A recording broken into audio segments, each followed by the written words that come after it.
You've just pushed past the 10-year mark with Five Finger. Do you reflect on your past, like what it felt like starting out and kind of where you're at now? Absolutely. You know, when you're actually doing stuff and you're in the bubble and the vacuum of the moment, you're just on autopilot and you're plowing forward and you're doing your thing. But when you step off the road, you get time to kind of sit back and go, "Wow, man, I cannot believe this started in 2005." But I wouldn't change one bit of it. I mean, it's exactly what we thought it would be and nothing like we thought it would be. You know, it's incredible. Your trajectory has been pretty impressive. Like Yeah. you've just sort of grown and grown and grown. And I'm curious if you ever think about what that is attributed to, aside from your talent. Well, I think people just connect with the band. I think lyrically they connect with the band. Ivan kind of writes about what he's feeling at the time. A lot of it's kind of relationship based, which people just can relate to. And you know, we always try to interact with fans as much as we can. We have a great relationship with the military, so I think a lot of things kind of all contribute to it. But first and foremost, I think songs, man. It's always about songs. One of the things that I admire about your band is that you put something new out every 2 years. And one of those years being a double effort, which is, super ambitious. Kudos for that. Thank you. Is that something you hope to continue with? Do you have a formula for writing that you just regiment out? Well, I mean, that's basically what we're here to do. It's our life. You know, we make records and we tour just like any other band, but we just seem to be doing it on a consistent basis for whatever reason. Until it doesn't feel good, we're just going to keep doing it. Okay. So you don't really have a trick for... No, I mean, the double album, we were really surprised and happy that it happened. But, you know, when you're in a creative flow and stuff's kind of just coming out, you don't want to stop it. So it's like, hey, and then when you're like, okay, well, let's pick the songs that are going to make the record, we didn't want to take any of them off. Yeah. So we just, let's make 2 records. There's no rules. So we did. And it's cool you had a label that was behind it. Right? Absolutely. They could have said no. Yeah, for sure. Yeah, it was cool. Awesome. Tell me about working with Kevin Turco. What is it about him that keeps you coming back? Well, I mean, at this point, the chemistry's great. I mean, he brings out the best in all of us, and I personally love working with Kevin because he's a drummer, and like he does things that I wouldn't necessarily do. He'll push me to try things, and I'm like, man, that's a great idea. I would have never thought of that. And he's just a cool cat. His energy's really mellow. He's a good kind of mediator, and whenever you're in the studio being creative, sometimes tensions rise, things like that. There's disagreements about creative stuff, and he just knows how to blend it all together and bring everyone together and make it all work. Right on. Can you describe yourself as a teenager, Jeremy? Yeah, I was starting to kind of become a little hellion when I was a teenager. I got into kind of drugs and stuff like that, and I lived in a really small town, and I just, for whatever reason, thought I needed to rebel against things, even though it wasn't bad. Everyone was cool in the town. I just, I kind of went through a phase, and then I got out of control with the drug use and stuff like that. And then I went into rehab at a young age and cleaned my act up. So. Right on. When did you know you wanted to be a professional musician?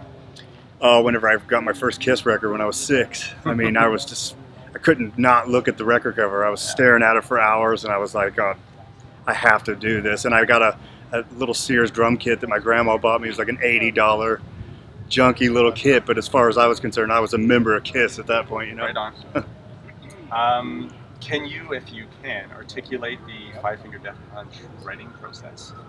The writing process? Yeah. It's usually like Jason will have a riff, Zoe will have a riff. We'll get together. I'll jam with Jason or I'll jam with Zoe, or usually it's always music first. And then Ivan kind of solves the puzzle lyrically at the end, and he's usually good at coming through with minimal changing stuff. But in case he ever gets stumped, we're all there to contribute and throw our ideas in to help out. But we all definitely contribute.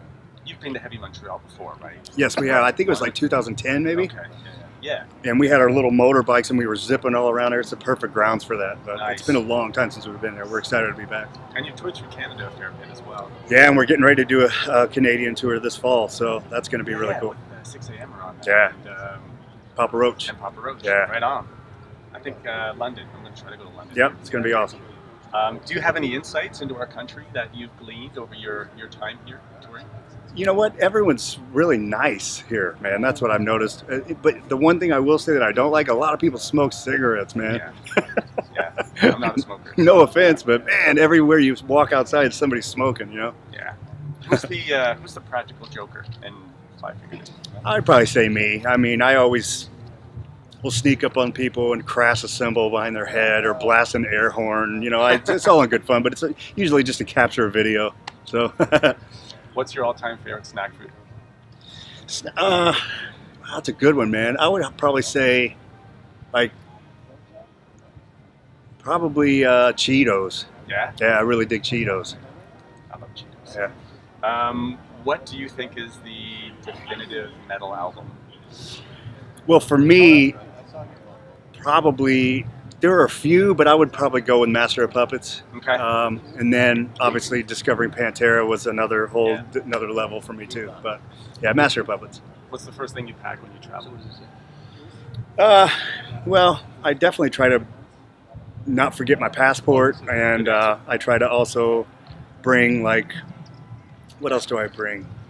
My toiletry bag. Yeah. Because that's inconvenient to have to get that stuff sometimes. I don't know if we can go. Name a musician that you buy everything from. Well, Prince. He's my favorite musician of all time. And David Bowie, too. I just bought the whole Gary Newman catalog, too. I've been jamming that. We're very cool. Yeah. Right on. Name a concert that changed your life. Well, you know what? The first concert I ever went to was Hall & Oates, and my parents made me go to that. They wouldn't let me go to Kiss on the Dynasty tour, and I was bummed. Like, you're making me go see what's Hall & Oates, but I went there, and it was incredible, man. They're great musicians, great singers, great songs. I was so young, just very impressionable. You know, I loved it. Do you have a go-to for inspiration when you're writing?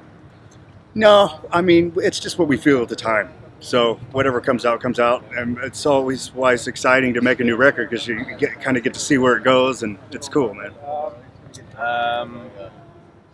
What's your favorite top 40 band? Top 40 band currently? Any era. Like on the back of the cart. Man, if I had to do like a favorite top 40 band, probably like Duran Duran. If I'm gonna do forever, you know, I'll just go with Duran Duran.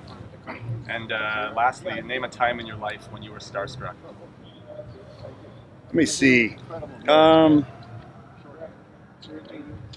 don't know. I'm trying to think. I'm sorry, this is dead air on your video. I can clip it out. I met Bill Moseley from Texas Chainsaw Massacre 2. He played the actor Chop Top. He's the coolest guy ever, but I was a little starstruck. Awesome. For whatever reason, like athletes and actors it's good. Just wanted to make sure that the level worked. Awesome. Cool. Thanks, Matt. Thank you. I actually ran into Chop Top at a horror convention I was at when it was when Hellboy came out. I went to Jersey because I like Hellboy. Yeah. And I got into the elevator to go to my room, and Chop Top. Cool. The elevator with me. Yeah, he's a cool cat.